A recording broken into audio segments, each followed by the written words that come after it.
This is St. Louis on the Air from St. Louis Public Radio. I'm Elaine Cha.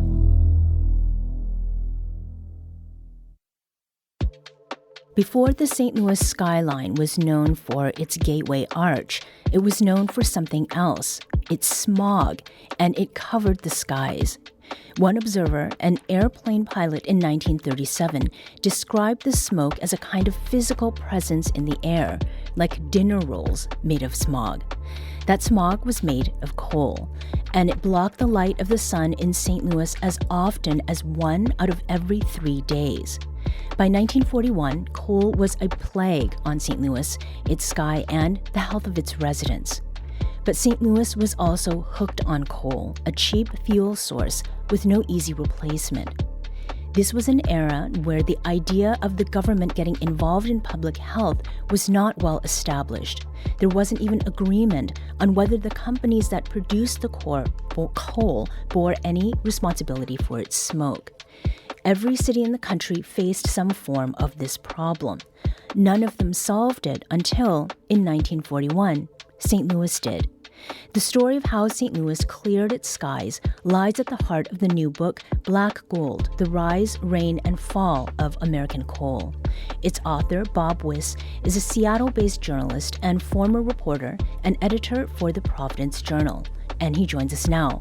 Bob, welcome to St. Louis on the Air. Thank you. It's wonderful to be here. So, Bob, your book covers a very broad history of coal in America. You describe coal as, quote, the magic elixir that fueled America's industrial revolution. Bob, what does that mean? Well, coal was just incredibly powerful when we started to use it early in the 19th century. And it was by far the most easily used energy that would both power the railroads, that would create the steel industry, that would create the American empire that we know it today. Without coal and without a way to transport it and then a way to build on it, we would not have today the skyscrapers, the bridges, the steamboats, the railroads, and the infrastructure that we now know as the American empire. So the magic part is really what it enabled, is that right? Yes, essentially. And, it was not just industry. We relied upon coal to heat our homes, to cook our meals for 100 years. And it was literally in everybody's home. It was something that today, most of us probably wouldn't even recognize a lump of coal, but our ancestors, our grandparents, our great-grandparents, it was in their homes every single day. Mm-hmm. Bob, you came to St. Louis about a decade ago to try and understand that magic and what it did to American cities. What did you find here? Well, it was a fascinating story. I would discover, as you pointed out, this had been a problem for a very long time in many, many cities. And it had failed. Time and time again, there had been efforts, primarily by women, to mount campaigns to try and reduce the amount of coal smoke that was occurring in the cities, primarily in the winter when everybody was using it for heating.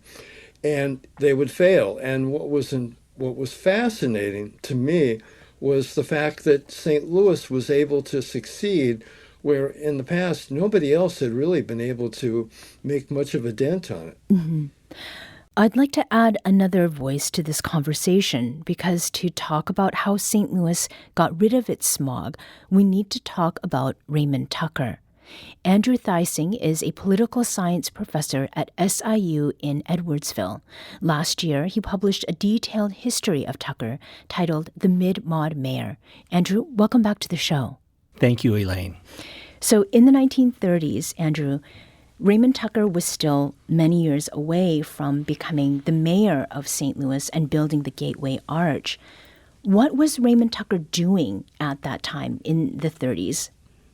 So Raymond Tucker was a professor at Washington University, and he was a mechanical engineer, combustion. He understood combustion, and he was brought in first through the community smoke leagues, and then brought into City Hall by Mayor Dickman with the intention of doing something with the coal problem. Mm-hmm.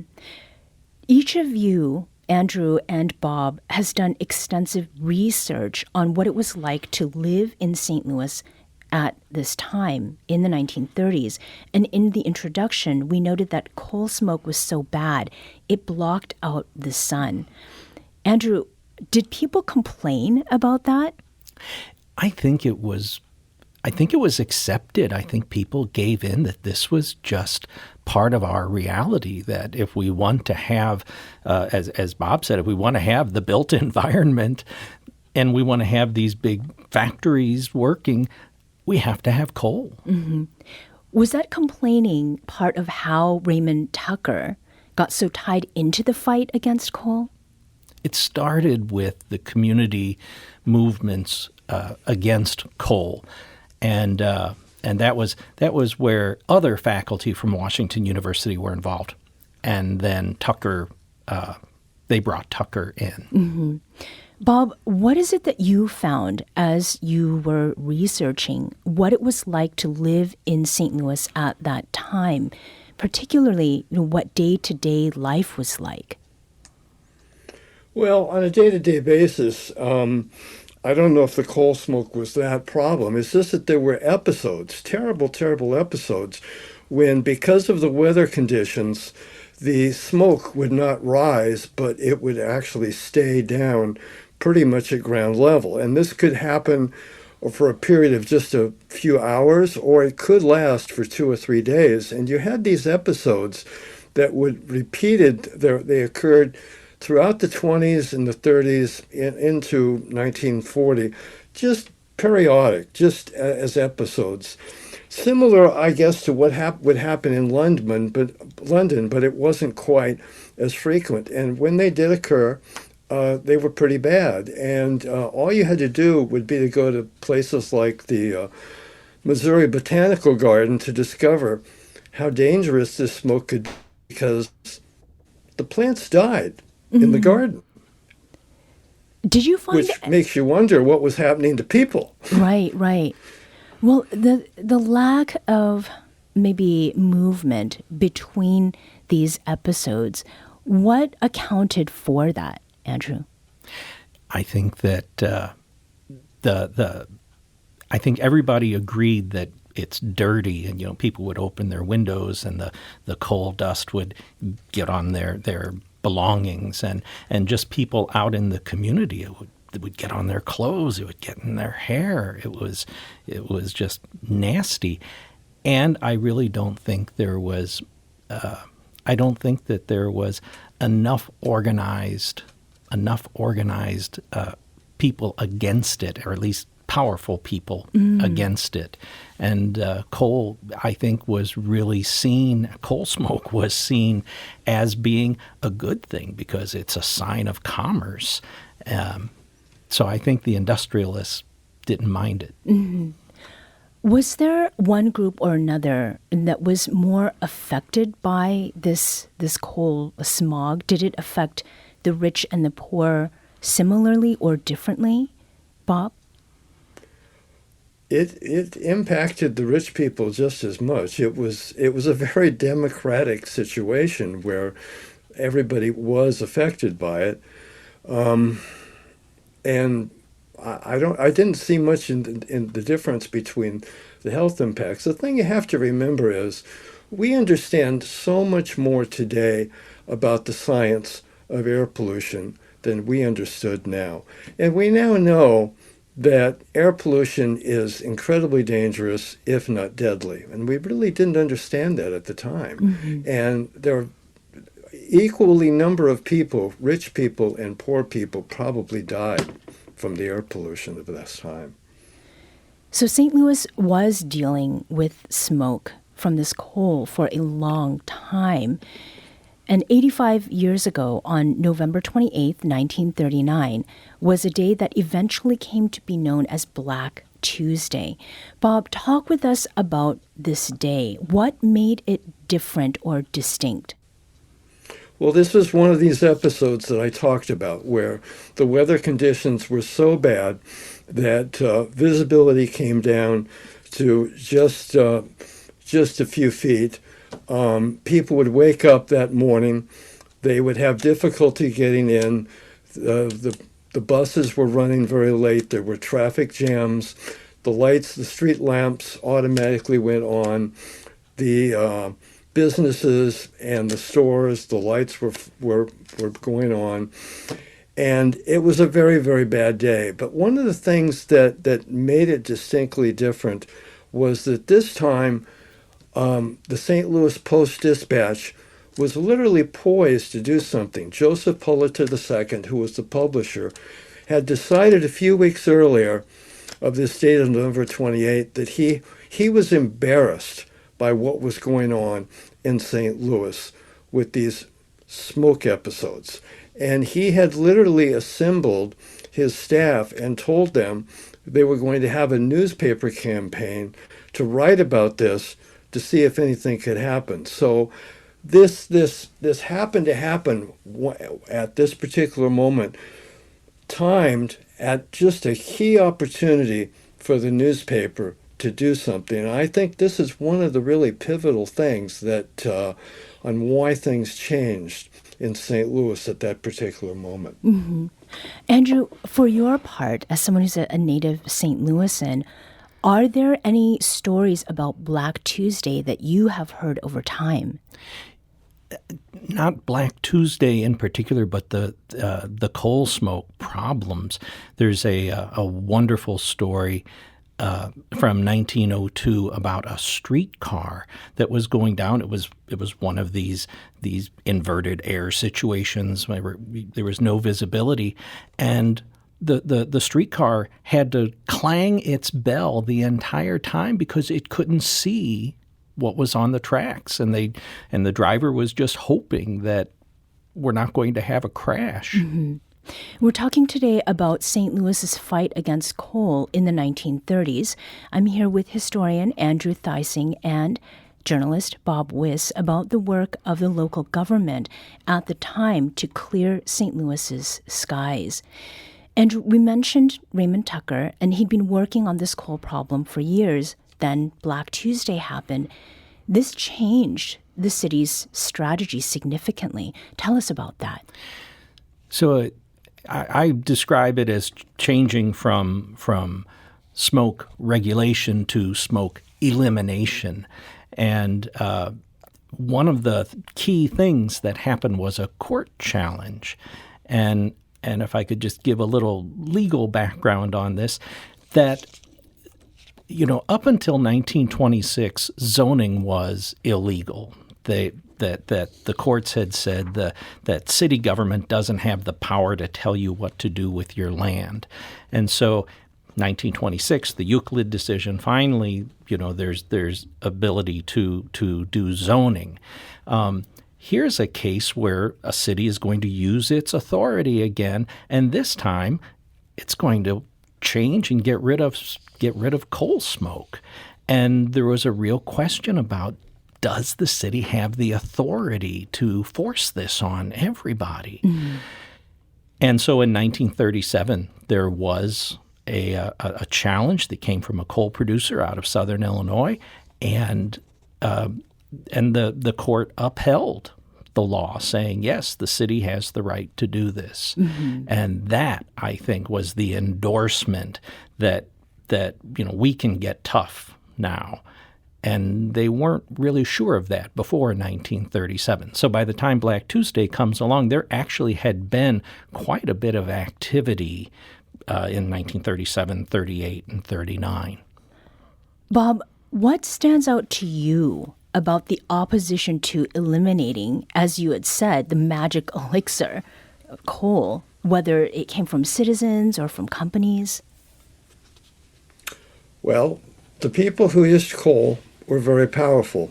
It wasn't just the coal operators, the people who produced the coal, but it was the people who then used it as a fuel. And I'll give you an example. The railroad industry in particular was still using coal very significantly. And when St. Louis started to seriously look at an ordinance that would require people to burn cleaner coal, it was the railroads that stepped in and actually, as part of the discussion before the aldermen in 1940, they proposed an amendment to eliminate them from being required to use cleaner coal than what everybody else was going to use. And it was a surprise amendment that was made on the floor of the aldermen, and it passed. And then a few hours later, everybody heard from the mayor's office that this was unacceptable. And there was an eruption, literally in the press, condemning the railroads for what they did. And amazingly violent language was used in the editorials denouncing the amendment. And within something like 48 hours, that ordinance was changed back, the amendment was reduced. But I think the anger had built against these people who had wielded power for decades. And finally, it was ripe for some sort of response from the public. Mm-hmm. Now, the city was successful in eliminating the use of that soft coal by getting citizens to use a different coal. Bob, how did that happen? Well, coal, there's various grades of coal. You know, I wrote once that coal was dirty, and my editor pointed out there were various forms, and the editor pointed it's all dirty. You have bituminous and anthracite coal. Anthracite coal was by far the cleanest. Bituminous, there could be various grades. The Southern Illinois coal that St. Louis was relying upon was very cheap. And it was very cheap because essentially it was very dirty and had sulfur. And so what the city essentially recommended, Raymond Tucker was the person who was the key for this, was that they just had to buy more expensive coal, either from elsewhere. And this has created an uproar within Southern Illinois, and they prompted, they threatened, they filed lawsuits, they tried to establish a boycott against the city of St. Louis and the merchandise in St. Louis, simply because they couldn't compete with this cleaner coal that was going to be brought in from elsewhere in the country. Mm-hmm. Andrew, this fight against smoke, how did it shape St. Louis post-1941? And were there other cities trying to emulate the path that St. Louis took? Raymond Tucker enjoyed a very nice career after this as a consultant, and he went around the country actually helping cities to implement a solution. And really it is, as Bob alluded to, it really is a very simple solution. You can either keep the same equipment and burn this hard coal, the anthracite coal, or you could get an upgrade of equipment and then still burn the dirty soft coal from Southern Illinois. Mm-hmm. And that's the impact. That's the impact where we saw a big difference between rich and poor.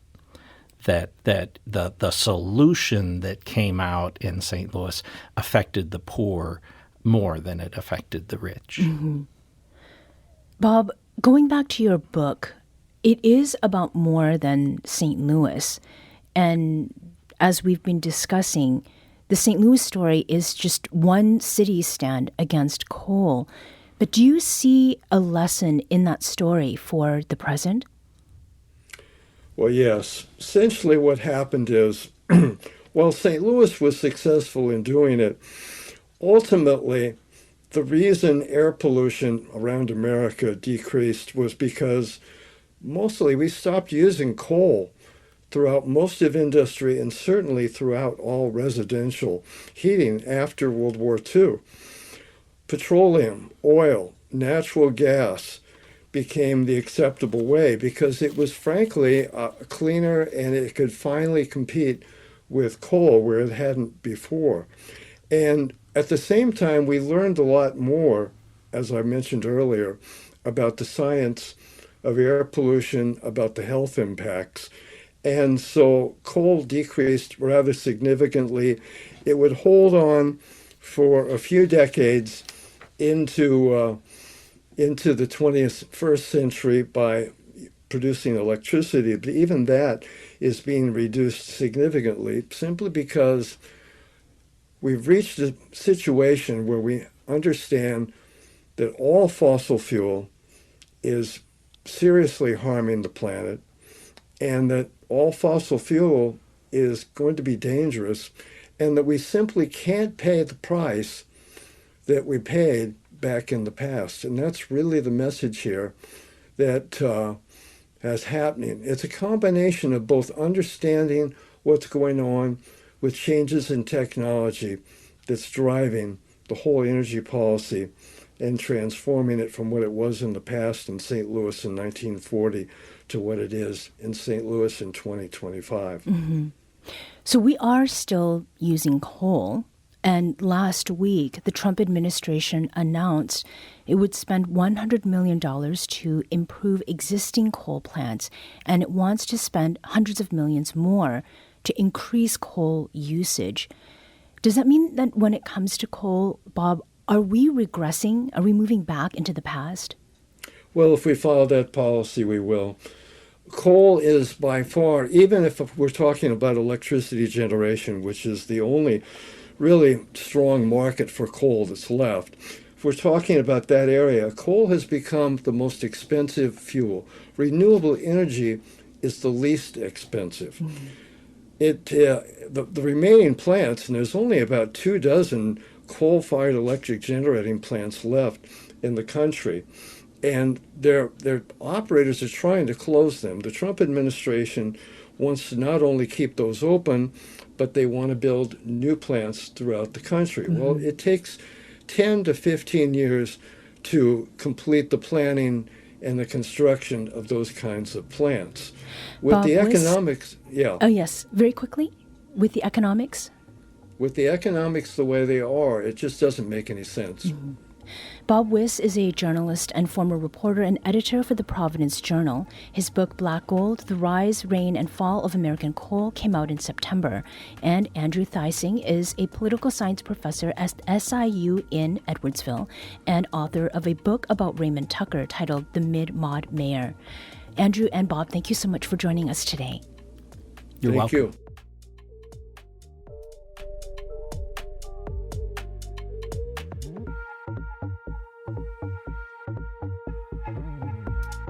This episode was produced by Danny Wissentowski. Audio engineering and podcast design by Aaron Dorr. Our executive producer is Alex Hoyer. St. Louis on the Air is a production of St. Louis Public Radio. Understanding starts here. Do you find yourself regularly listening to episodes of St. Louis on the Air? Suggest us to a friend you think might enjoy our conversations, and leave us a review and rating on Apple Podcasts on the App Store. It's the simplest way to help people discover our show. Thank you. St. Louis Public Radio is a member-supported service of the University of Missouri St. Louis.